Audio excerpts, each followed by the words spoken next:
Well, I recently got the Oneida Dust Deputy. It's a cyclone, and I was doing some research to see if people were using it for a floor sweep or to see if they were using blast gates with it, and really couldn't find a lot on that. But I recently built my own floor sweep. It's here on the ground, and I was going to do a quick video on that for you so you can see how it works. So let me show you the setup that I have, and then we'll come back and I'll sweep this up so you can see how it works. There's my shop vac, and it's connected to the Oneida Dust Deputy, and I have two blast gates, one for a tool and one for the dust sweep. My other hose isn't in, which is why you don't see it connected. Should be in a couple days or so. My dust sweep hose runs underneath the shop desk and connects to the floor sweep right there, and I will give you more information about the specs on that later. Alright, so I don't have a remote switch right now, so I'm just going to turn on my shop vac, and right now I have the blast gate open for the floor sweep, and as I mentioned earlier, I don't have the extra hose, the 2.5-inch hose, but that's coming in this week. But I have the blast gate open for the floor sweep, and let's sweep it up, see how it works.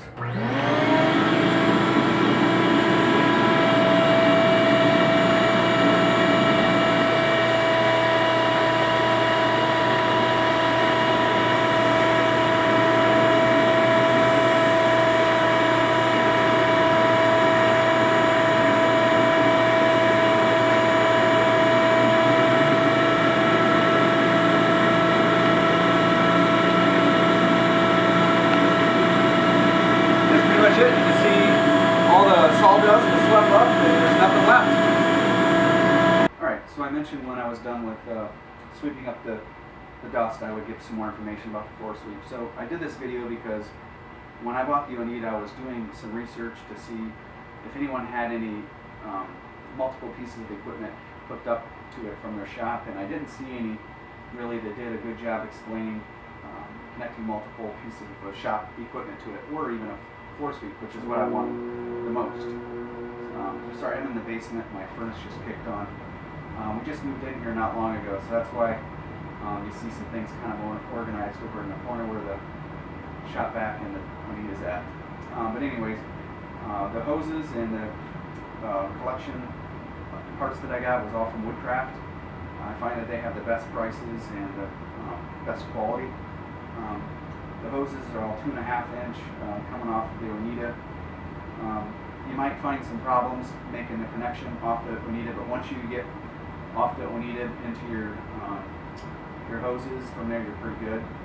I chose a router dust collection port for the top of the floor sweep, and that just seemed to be a good fit for what I'm doing here.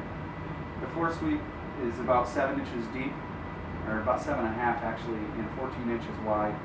In the back, if you look at the video, what you'll see is it's tapered in the back, sort of like a triangle, and that's to minimize the space, or actually maximize the amount of suction that you get, so you don't have all that dead space back there. I've shined a flashlight underneath there, and it does a great job. I've even used a planer, and the planer dust works really well.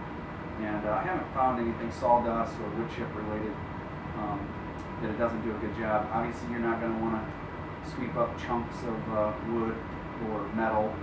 Those sort of things usually don't work well for dust collection systems. It's not just this. I think I've seen other systems that have a hard time with that as well. But anyways, it's mainly for sawdust and very small wood shavings. Well, I hope you enjoyed this video. It was one of my first ones, and as I run into other projects that I think other people might enjoy, I'll also do another video on that.